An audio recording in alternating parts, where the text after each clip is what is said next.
everybody, my name is Adrian, and welcome to my brand new series all about NaNoWriMo. And if you don't know what Nano is, NaNoWriMo is National Novel Writing Month, where you have 30 days, usually in November, to write a novel. And every year throughout the year, they run two of the camps, where you set a personal goal for yourself. And this year, my personal goal for July is going to be 50,000 words.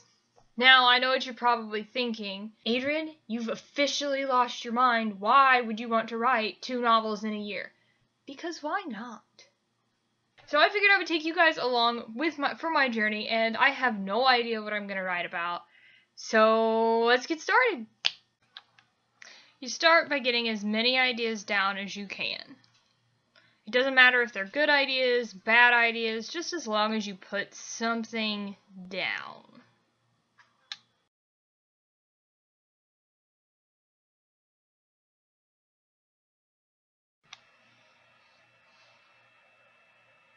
I knew I had one spot where I wanted to start.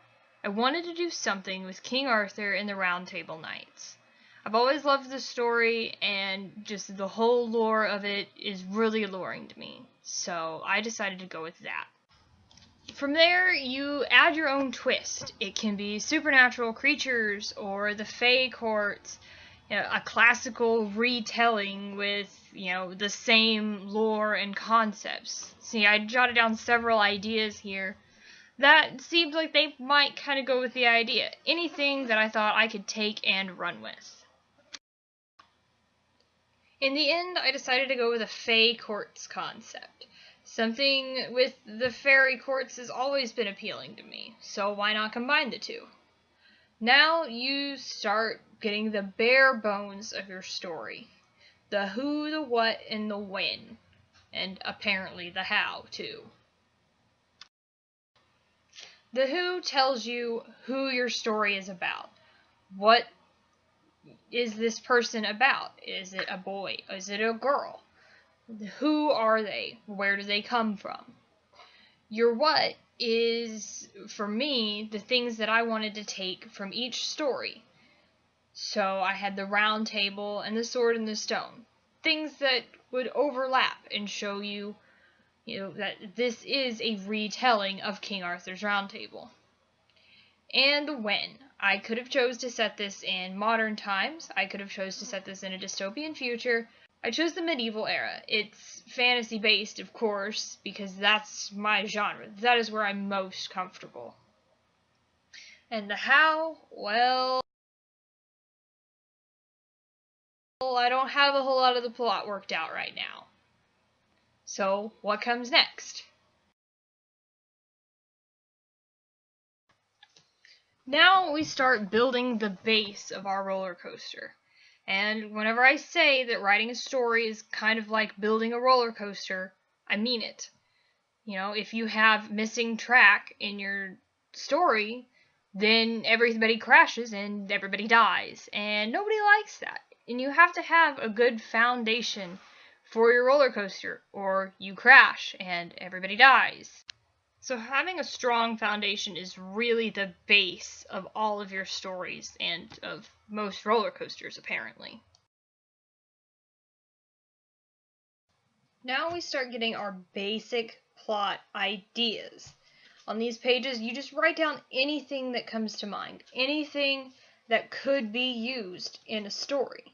I have the round table, or a new Fae King, a group bound by a code. These were all things that tied into the original story, and were things I wanted to carry over. Next, I had, the main opposite force, I guess is the term. And a threat to the king, or maybe a dragon, or magic. Anything you can think of. And then I had a great idea, which was a small group led by the rightful king tries to secure the throne. But then I realized that was basically the plot of Wolf Queen. So that idea had to be trashed.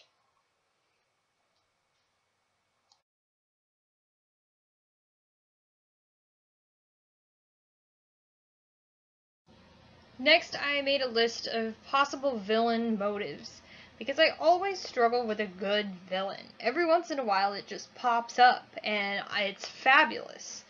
Like Abel in the Order of Night series. It's just a phenomenal villain. You love to hate him. I had the typical revenge or lost love and down with the monarchy, and it took a while, but I came up with a few more, such as progression. And somebody wants something to move forward, but the king is not ready or isn't willing. Then, combining some of these different things. You get, if you have down with the monarchy, you're probably going to have anti-Fae groups. Or even an uprising.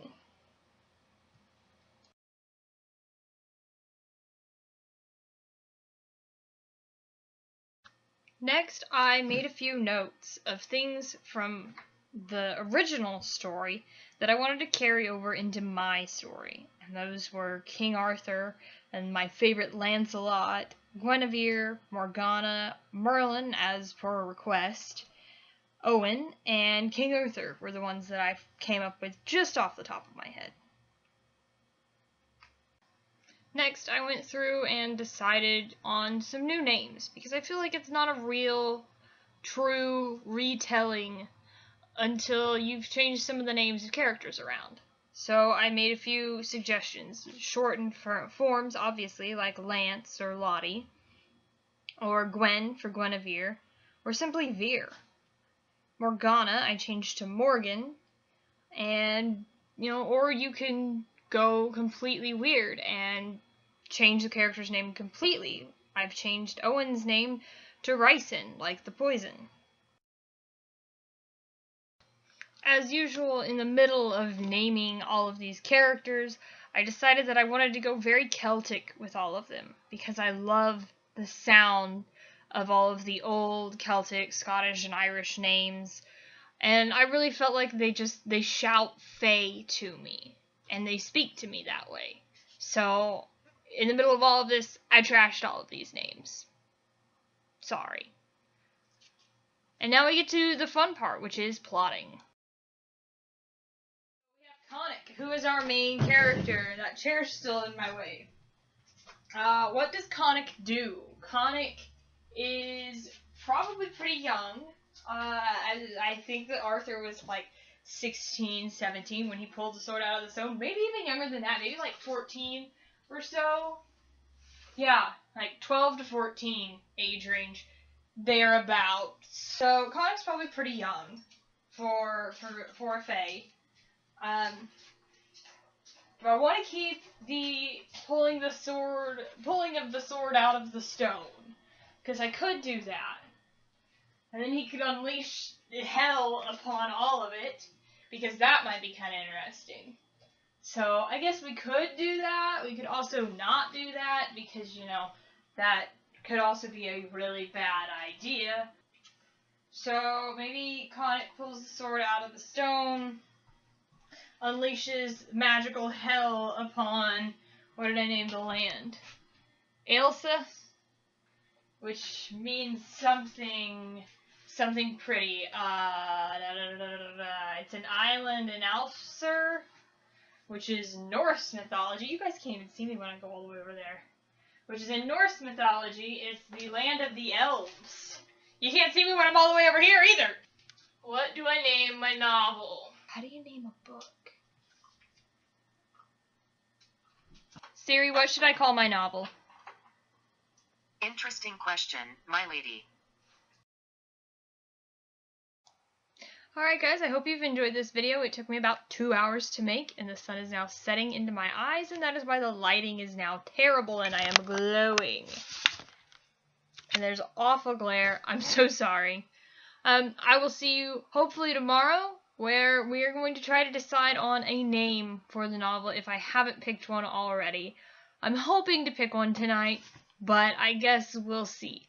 As usual, remember, all my stuff's down in the bottom. I hope that you guys are going to join me on this journey, because I can't wait to share it with you. And that's all.